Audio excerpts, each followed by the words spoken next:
साहेब आहेत का किती का आजच्या दिवसाची आहे का कधी संचारबंदी सुरू झाले हा नाही कधी पर्यंत त्याला उठवणार का मग आम्ही कवा जायचं पुढे खांबे साहेबांना थोडा आवाज द्या. तांबे साहेब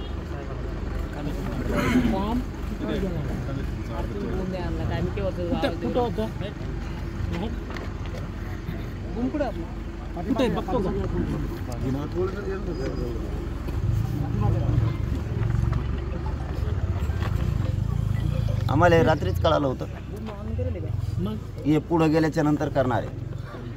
रात्री आंधळ होता मायाला होत्या आणि छत्रपती शिवरायांचं राज्य चालकाने रात्री त्याला महिलेवर हात उचलायचा नसतो लक्षात असू दे. आणि राज्यकर्त्याला हे शोभतसुद्धा नाही असलं वागणूक.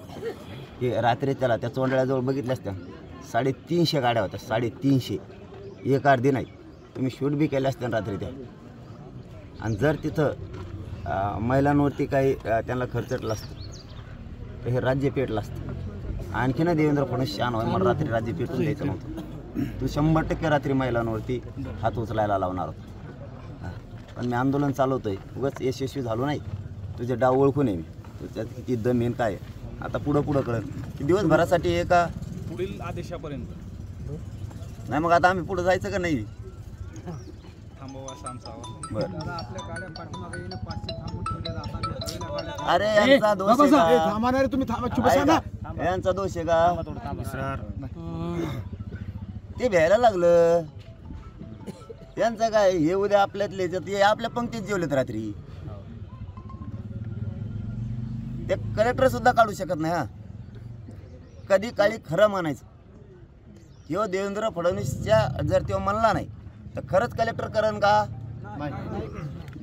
तो एकदम येतो तुम्हाला मला सागर बंगल्यावर ये तुला जातीवर आव्हान केलं तर मी खानदानी मराठ्याचा आहे तू बामणाचा असला तर येऊन दे. अरे दम लागतो घरात बसून मराठ्याच्या जीवावर मोठा झाला आत्तापर्यंत आता दाखवतो मी सत्ता कशी आणतो ते थांबा आम्ही 1 घंट्यात विचार करतो सांगतो. तो रात्रीच करणार होता हे गप्पा काय मारतो. आणि जनता आदर कावा करते लक्षात ठेव कामं केल्यावर तवा शिवाय देत नसते. तो असले धंदे बंद कर.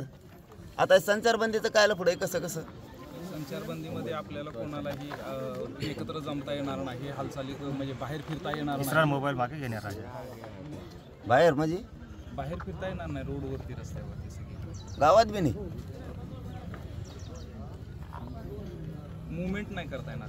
हा अच्छा मुवमेंट नाही करता मग त्याचं ऐकून आम्ही आता तुमचं ऐकू ना थोडंफार करतो ना आम्ही चर्चा त्याला बघतो पण त्याला सुट्टी नाही साहेब.